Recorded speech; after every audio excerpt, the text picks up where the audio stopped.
नमस्कार, मी प्रेम मोरे ठाणे वैभवमध्ये तुम्हा सगळ्यांचं स्वागत करतो। सध्या मी ठाण्यातील सिव्हिल रुग्णालय या ठिकाणी आहे।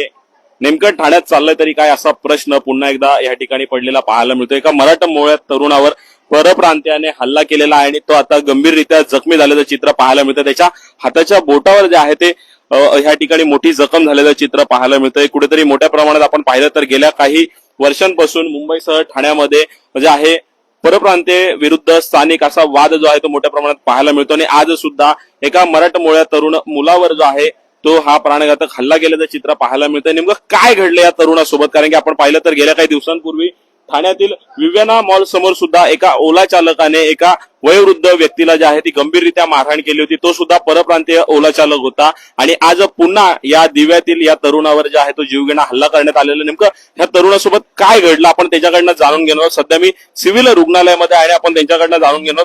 दादा, सर्वप्रथम ठाणे विभागामध्ये खूप खूप स्वागत। तुमचं नाव सांगा, नेमकं काय घडलं आणि काय नेमकं प्रकरण आहे? माझं नाव शरद दामोदर नाईक आहे, मी कॉन्ट्रॅक्टर आहे। आज ठाण्यामध्ये माझा ढोकालीमध्ये माझा साईट चालू असताना मी आज मीटिंगसाठी गेलो होतो। गेले 1 वर्षापासून माझी साईट चालू आहे। तिकडे जे सोसायटीचा मॅनेजर आहेत ते दरवेळीला ते पैशासाठी माझ्याकडनं मागणी करायचे। जेव्हा जेव्हा माझ्या सोसायटीमधून चेक सिग्नेचर व्हायचे दरवेळीला मला पैसे मागायचे। आज दोघांनी मीटिंगसाठी आम्ही आलो होतो। बिलसाठी आम्ही दोघांनी एकमेकांना बिल बघत होतो, त्यावेळेला त्यांनी अग्रेसिव्ह झाला आणि माझ्यावर माझ्या हाताचा चावा घेतला आणि माझ्या पेनने मारायची सुरुवात केला आणि माझा भरपूर मला मुक्का मार त्यांनी मारलेला आणि टाईल्स उचलून माझ्या डोक्यावर टाकायचे त्यांनी प्रयत्न केला। मी घाबरून सोसायटीच्या बाहेर पळून आलो। त्याच्यानंतर तो मला मारायला अजून बघत होता। त्याच्यानंतर मी पोलीस स्टेशनला आलो। याआधी सुद्धा कोण मारायचा प्रयत्न करत होता? त्या तरुणाचं नाव काय, का मारत होता आणि नेमकं त्याचं नाव का, कोण होता, कुठला होता? तो परप्रांतीय होता, तो सोसायटीचा मॅनेजर होता, कृष्णा मोहन सिंग त्याचं नाव आहे। दरवेळीला मला त्रास द्यायचे पैशासाठी। जेव्हा जेव्हा सोसायटीमधून माझा चेक निघायचे तेव्हा मला त्रास द्यायचे की मला पैसे दे। टक्क्यावरनं माझं दरवेळीला कमिशन मागायचे। मला भरपूर त्रास होतो। आज मीटिंग मध्ये आम्ही दोघं बिल चेक करताना तो माझ्या अंगावर आला की तुझा बिल देणार नाही, तुला सोडणार नाहीये, तू माझा पैसे देत नाही। त्याच्यामुळे त्यांनी मला आज भरपूर मारहाण केली। माझा हाताचा चावा घेतली, माझा पूर्ण हात क्रेक झालेला आणि मला भरपूर त्रास होतोय। मला नक्कीच कुठेतरी जे आहे कमाईच्या हिश्श्यातून हिस्सा मागणारा हा परप्रांतीय कुठेतरी मॅनेजर होता आणि त्याने या मराठमोळ्या तरुणाला जे आहे ती मारहाण केल्याचं चित्र पाहायला मिळतं। सध्या ठाण्यातील सिव्हिल रुग्णालयामध्ये या तरुणावर उपचार सुरू आहेत आणि आपण पाहिलं तर या ठिकाणी त्याचं बोट जे आहे त्याच्या बोटाचं अर्ध नख, पूर्ण नख जे आहे ते काढण्यात आलेलं आहे। आपल्यासोबत बोलण्यासाठी त्याचे कुटुंबीय देखील आहेत, आपण त्यांच्याकडनं सुद्धा जाणून घेणार आहोत। खरं तर मोठ्या प्रमाणात गेल्या काही वर्षांपासून मुंबईसह ठाणे असेल किंवा आसपासच्या उपनगरात परप्रांतीयांची दादागिरी वाढल्याचं चित्र पाहायला मिळतं आणि ह्या तरुणावर सुद्धा जो आहे अशाच प्रकारे हा हल्ला झाल्याचं चित्र पाहायला मिळतं। आपल्यासोबत बोलण्यासाठी कुटुंबीय त्यांचे। ताई, नेमकं काय प्रकरण आहे, काय घडलं आणि काय तुम्हाला कधी समजलं आणि काय काय नेमकं घडलेलं? आम्हाला दुपारी फोन आला की यांचं असं झालंय, मारहाण झाली यांच्यावरती। आता आपल्या माणसाने काय करायचं? मराठी माणसाने बिझनेस केला तरी प्रॉब्लेम, नाही केला तरी प्रॉब्लेम। आता माझ्या यांनी काय करायचं?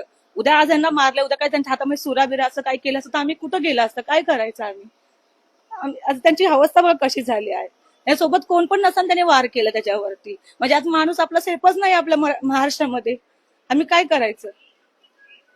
नक्कीच महाराष्ट्रात मराठी माणूस सुरक्षित नाही अशी भावना जी आहे ती व्यक्त होताना पाहायला मिळते। आता किती लोक होते या संदर्भात? पोलीस ठाण्यात काही गुन्हा दाखल केलाय का? काय सांगितलं पोलिसांनी? काय मी पोलीस स्टेशन मध्ये गेलो होतो। पोलिसांनी मला MLC दिले की बोललो की सिव्हिल हॉस्पिटलमध्ये जा। त्याच्यानंतर ज्याने मला मारलेला तो 2 माणसं अजून घेऊन आला, माझ्याकडे बोलत होता की आपण बसून बोलू। त्याला मी इग्नोर केला आणि मला भीती वाटत होतं। त्याने बाहेर पण माणसं आलेत की मला मारतील। मला पोलिसांनी रिक्षामध्ये बसून दिले, मी डायरेक्ट सिव्हिल हॉस्पिटलला आलो।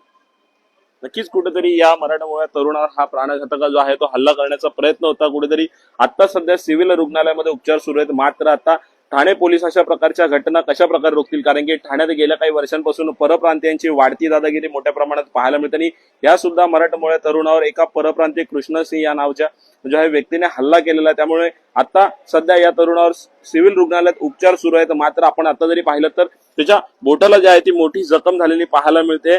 दादा, नेमका हा वाद कशावरून व्हायचा? ह्याच्या आधी सुद्धा तुम्हाला अशा धमक्या दिलेल्या का मारायच्या आणि काय? हा, मागच्या वेळी मला बोलत होता की तुम्हाला पैसे नाही दिला तर मी सोसायटीमध्ये असं सांगेन, तू काम बरोबर नाही केली, तुझा बिल बरोबर नाहीये। दरवेळीला मला बिल थांबवायचे प्रयत्न करायचे, वेगळं गोष्ट मला सांगायचे, हे बरोबर नाही, ते बरोबर नाहीये। मला 1 वर्षापासून मी त्याला इग्नोर करत आलो की मला पैसे द्यायचे नाहीये। आज शेवटी माझं काम संपलंय। माझा बिलिंगचा शेवटचा बिलिंग होता त्याच्यामुळे राग असेल तर म्हणून त्याने माझ्यावर हल्ला केला. याच्या आधी सुद्धा मारायच्या धमक्या दिलेल्या आहे का? याच्या आधी दिलेला मला की तुला नाही देणार, तुला बिल करून देणार नाही, तू बघ तू काय करायचे. आजही पण मला त्याने धमकी दिलेला, तू जास्त बोलला की तुला मारून टाकेन, तुला इथून उचलून घेईन. तो मला आज भरपूर रात त्याने मला धमकी दिली त्याने आज पण. ताई, तुम्ही कुठे राहता आणि अशा प्रकारच्या धमक्या ज्या आहेत त्या दिल्या जातात आता कुठेतरी आपल्या मराठमोळ्या व्यक्तीला? आम्ही दिव्यालाच राहतो, आपल्याच महाराष्ट्रामध्ये राहतो, पण आता आपल्याच महाराष्ट्र मला आपला सेफ वाटायला नाही लागत. आजकाल ट्रेन मध्ये पण जाऊ शकत नाही ना, माणूस बिझनेस करू शकत. माणसाने करायचं तरी काय? आज यांना काही झालं असतं आम्ही कुठे गेलो असतो? आम्ही काय करणार? आमची फॅमिली सध्या आम्ही किती टेन्शन मध्ये आहोत. यांचं किती आज बघा किती रक्त गेलं, किती काय झालं, म्हणजे मानेवर वार केला, किती ते आज पेशंट आजारी पडले, त्यांना किती त्रास होतोय.